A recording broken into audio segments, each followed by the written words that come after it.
Wala kayo luleo kay magkatawag yung tatong kay mamaro Biblia. Yung ating lasyon ay suipagbiya, binista kakaneta, binista ng lamang ang tatong kay mamaro. Yan matong tiyo konopato, makakarapato, hindi maunato mamaro. Pasal niya initang sa inis o tuwalay maro. Initang tuwa ko pola po sa pag. Medyo sige siya matalalang. Ay siya, o tatong sotama, o tatong mata, o uman na kupola, o tatong matuwa yung nagtayang rin. Atong nito ay apa po isa, magkagawa pa iya tumaw. Iya, ang tatong tumano pa sa lalama, yung pinatuwa. Yung ilang na bay-bay, panumila tato, o pa'y mapipilingan, pa'y maparo. Ang pasal na ang mga ay ayunaw sa iyo, yung may paisaw-saw na da, wata paaw maing panagpolo to pingan, magway, tato pasal na ang ay matupatarupan, kaya magkaroon, tumay, magkalamayaw, payo, tumay, namaliin pa'y naroon, ya, kaya natin po yung palipunutos, sa awal kemadai kalilolo dan tumalo pasal dua. Leaso na topa. Leaso sa tadalo ay tua ko may selaw na rin pa pwede. Yung dato ng buwa ko siya pagyan. Ngayon na muna ay kino na nangapagday. Ili ko pawai Maritofa watasi yai tato tumaro watato watasi kaya watato kesimpa yai watang yai dua sinabe mo dua wal tato bapa lima yai ulung to kai sarba lulinga yang nene on bolo tau kita ya upungan upungan tabai ko ibai kita ya tanto ay maniso. De payar el mano, iyayag kayo ng tangat. Ay siya tinteto ng kuwartayaw ng. Ito ay nama sinain na tato tematya ilang. Ito ay nama masinain na tato PSS, manang kulungon. Ito ay nama masinain yang nasisya para mataya papel apa. Ita yung lemang ulit ko na mabayad nila yung waldo at tuman malor dati ng Yesus Cristo. Yang bayad na yung kanila ay Yeso. Kemudian tu masuk nama kapten tele, untuk waktu yang main dalam bayar. Dato dua simpak. Dan boleh tulen boleh angkat boy boy ay. Soal kulit, potato ternoa, ini ternoa pak kemarin, ternoa pak cuk, ternoa pak pelukon, ternoa pak kersian, ternoa pak lain. Oleh pinangaru lea sama tu apa-apa tuai kami kumano. Berto pa berfaktor apa itu telea firmai, lama tu aku sebab. Aisyah, ini mana yang ayat ni tentang mano, tato pay mano, tato mano. Itay waruan lama suwaman matin. Kemudian dalam faktir dalam tutupa terdan yang alam tu saya ini mano, tato pay mano mayin dia. Ini beru yelo ayun tato mano. Ay ngangaro sa ako kung manupigil. Pinitangan kaya itong maloong may limas ko sa ako. Doya ang tandaw na napatan. Doya labang tandaw. Kuyo na yan. Tanto kang iya na ito. Apay sa salauta, yan doon beta. Apai sa sipa rin namanga, sara pausana, sara namanga. Pertau tayo mga tapal-pala, ito ay auto, lupema na lalat. Ito ay sui na iya mundia sa mga payo. Pamasino, matupatal kalian. Inausi may gol para singtay ng payo mayor dati mano. Nauwang buhay ko ito dua sol puli. Au mana sol puli tanto mesino pa ito. Tentay tanto mano pede mulher. Apai sayai pareton tio sola masogar pole motor may gol natin. Portai ao fogo, dar um bocado de ensino de amar uma vontade de mano. Ao eu tereu foi na minha dado de mano, ao mato cari do galo. Do que há que mais cara meio ao, vai dar do cari do nua. Tanto o mano malado. E a o ne eu nei a ele ai tai ao. O mesmo tu, o mesmo menino, o mesmo mano lama. Ya au que au tá pessoa de mandia o passar de ano número 2. E peio na ia isi tu mano mai big mas por tá.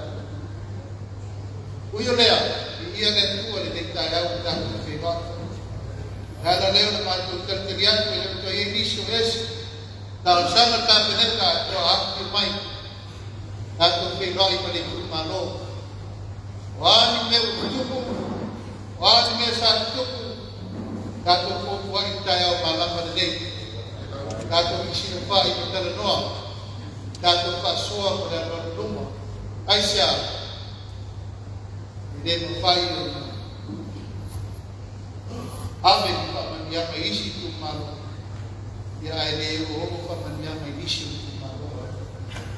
Dadalem tato tayo mula. Ya tato tumalo. Nato na natin mo iya ito ay tato tineto ito. Kalau tu waktu main kalau mai au, upat pindah ya kalau umur de umur satu kuat bol tatu malu. Awal yang dia, ini mempai tatu kalau itu mempai mempai lang. Kalau umur dia, ini ay sampai fisik mempai lang. Ini dipet pada tatu pasal yang boleh fisik mempai itu tempat. Umat ikan, pokok. O inai mau sani em tato marwa papa mole muna. Dem de yang berdua, ay dem kay do ko mata ko mole ka mereka. Ya mese pun pa ko mata ko ay sa ko ato. Ina ne yas. Ya tato pa ke ay mo lu. Tato ko tuwa mo muna. Tato sida mo dia.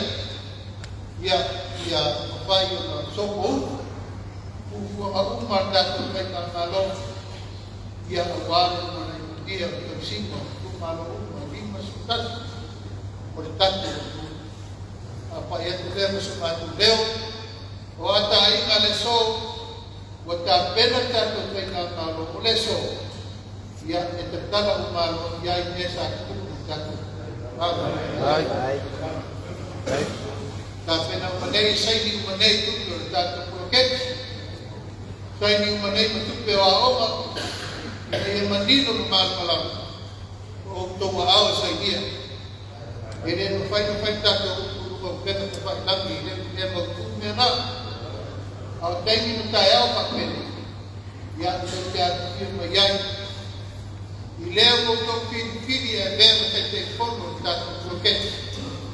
Atau ikut pakubiti pilih tak bloket.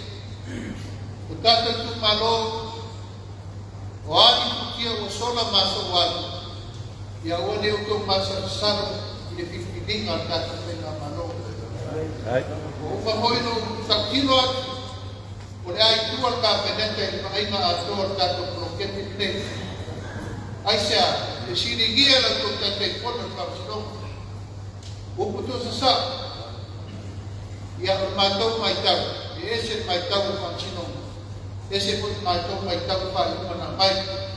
Ay lapor to pa to mai def yang terkait malu. Ay tentang aku tak to kabineta ini pa retorno meu. Esse social yang dia awal itu kasi pareton ng tayo tingin. O siya matong tagkang kay Magda, o siya matong tuwalang. Awan na yoki ko sa namon.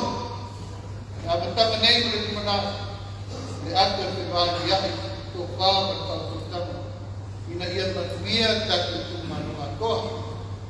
Aman ko matupot, kung namin ito iyo solang masuwan. Ako hindi ko kailangan. Kaya itong malo, kailangan na matutang.